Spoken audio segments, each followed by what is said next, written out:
The WM Phoenix Open beginning with a bang.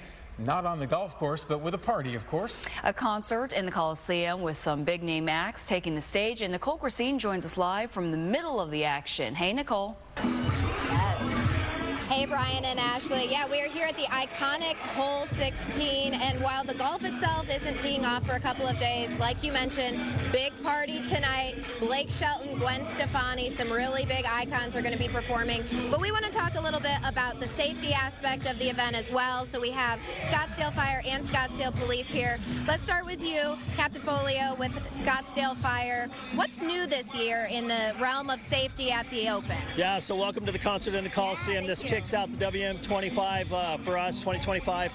What you'll see new is a new entrance foremost. We added a new entrance off the Greenway Hayden Loop and off of Frank Lloyd Wright, so you'll see a new way to come in. That allows people to access 17, 18, and 16 quicker. So it'll make it better for flow of traffic when you're expecting a lot of people at the tournament. Our motto this year was make it better, not bigger. So they've moved a venue out towards the 11th and 15th hole, Desert Oasis, and then Taylor Morrison House, which that's a free venue that people can go to. So we're really hoping people will go west and move people away from 16, and then moved a lot of the concession stands around 16. Also put in a player walkway over the bridge where they can walk to the tee and the driving range, and then also widened 18. So that gives us our ability for our carts, our walking teams, and our bike teams to access crowds quicker. If you were to have an emergency out here, we want to reach you within 1 minute. Yeah, and you have some medical tents in case somebody maybe finds themselves in need of some medical attention. What can they do? Yeah, so starting Wednesday, we'll have an alternative care tent. It just gives us an ability to move people who might be intoxicated, see a doctor, see a nurse, get a treatment there, and then we release them to designated drivers. So that way we don't clog up the hospitals with a lot of people that don't really need to be in the hospital. Absolutely. Thanks, Captain Folio. And Sergeant Aaron Bolin, thanks for joining us as well. Let's talk a little bit about that traffic that people might see, and if you are able to drive home and can do that, what people might be able to expect.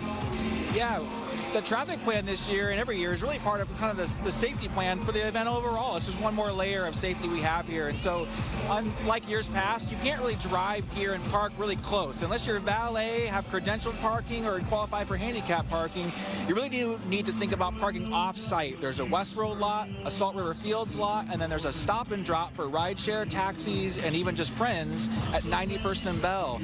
And that's really going to be the best. You're going to avoid that frustration of the congestion of traffic trying to get here, a free shuttle bus to and from. We also want to make sure at the end people are having that designated sober driver as part of their safe plan to get home, but that's a great way to get here. And code of conduct, right?